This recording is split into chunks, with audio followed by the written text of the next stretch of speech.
Hello friends. మనం శ్రీమద్ వాల్మీకి రామాయణం నుంచి ఒక ప్రశ్నను పరిశీలిద్దాం.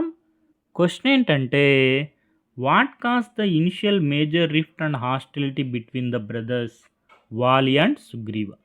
అన్నదమ్ములైనటువంటి వాలి సుగ్రీవుల మధ్య వైరానికి గల కారణం ఏమిటి అని ప్రశ్న అడుగుతున్నారు.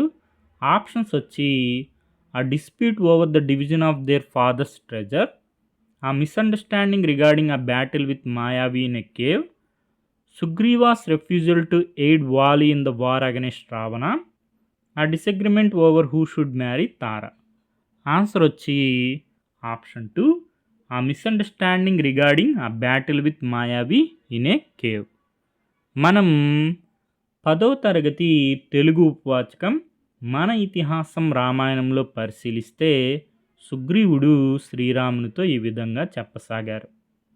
ఓ రామ, నిజమైన మిత్రుడు తన స్నేహితుడు కోసం సంపదలను సుఖాలను చివరకు తన ప్రాణాలను కూడా విడవడానికి సిద్ధపడతాడు. ప్రాణమిత్రులమైన మనం స్నేహధర్మాన్ని చక్కగా పాటిద్దామన్నారు. శ్రీరాముడు అందుకు అంగీకరిస్తూ, ఉపకారం జరగడమే మిత్రుని వల్ల ఫలం, అపకారం చేయడం శత్రువు లక్షణం. నీ భార్యను అపహరించిన వాలిని ఈరోజే చంపుతాను అన్నారు. వాలితో వైరం ఎందుకు వచ్చిందో తెలపమన్నాడు సుగ్రీవుణ్ణి. గత కథను శ్రీరాముడి చెవిన వేశారు సుగ్రీవుడు. మా అన్న వాలి మహాబలశాలి, పెద్దవాడు కనుక మా తండ్రి తర్వాత కిష్కిందకు రాజైనాడు. మాయావి అనేవాడికి మా అన్నతో వైరం. ఒకనాటి అర్ధరాత్రి మాయావి కిష్కిందకు వచ్చి వాలిని యుద్ధానికి ఆహ్వానించాడు. మేమెంతగా వారించినా వాలి వినకుండా వానితో పోరుకు సిద్ధమయ్యాడు. మమ్మల్ని చూడగానే మాయావి భయంతో వెనుదిరిగి పిక్క బలం చూపాడు. మేము వెంబడించాం. అతడు ఒక పెద్ద భూగృహంలోకి వెళ్ళాడు. వాలి ఆవేశంతో ఊగిపోతున్నాడు. నన్ను బిలద్వారం దగ్గరే ఉండమన్నాడు. మాయావిని చంపి వస్తానని వెళ్ళాడు.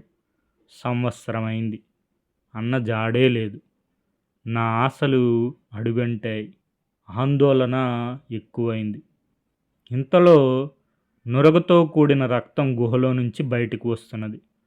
లోపల రాక్షసునివి అన్నగారి అరుపులు వినిపిస్తున్నాయి. మాయావి చేతిలో మా అన్న చనిపోయాడనుకున్నాను. రాక్షసుడు బయటకు వస్తాడేమోనని కొండంత బండతో బిలద్వారాన్ని మూసేశాను. మౌనంగా కిష్కిందకు వచ్చాను. మంత్రులు నా ద్వారా సమాచారాన్ని తెలుసుకున్నారు. బలవంతంగా నన్ను రాజును చేశారు. కొంతకాలానికి వాలి వచ్చాడు. నన్ను రాజును చేయడం చూసి కనులెర్ర చేశాడు. నా కుమారులను చెరసాలలో బంధించాడు. ఎంత బతిమాలినా క్షమించలేదు సరికదా.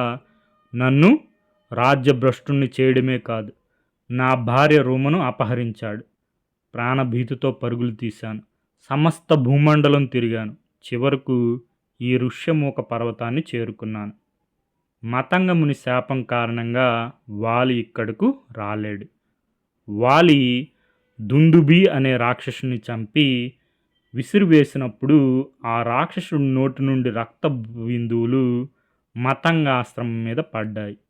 అందుకు కోపించిన ముని ఋష్యముఖ పర్వతం మీద కాలు పెడితే వాలి మరణిస్తాడని శపించారు అంటూ సుగ్రీవుడు తన కథనంతా చెప్పారు శ్రీరామునికి. ఈ వృత్తాంతం మనకి శ్రీమద్ వాల్మీకి రామాయణం కిష్కింధాకాండంలో ఉంటుంది. మూలం 10వ తరగతి తెలుగు ఉపవాచకం మన ఇతిహాసం Ramayanam. Okay friends, thank you for watching.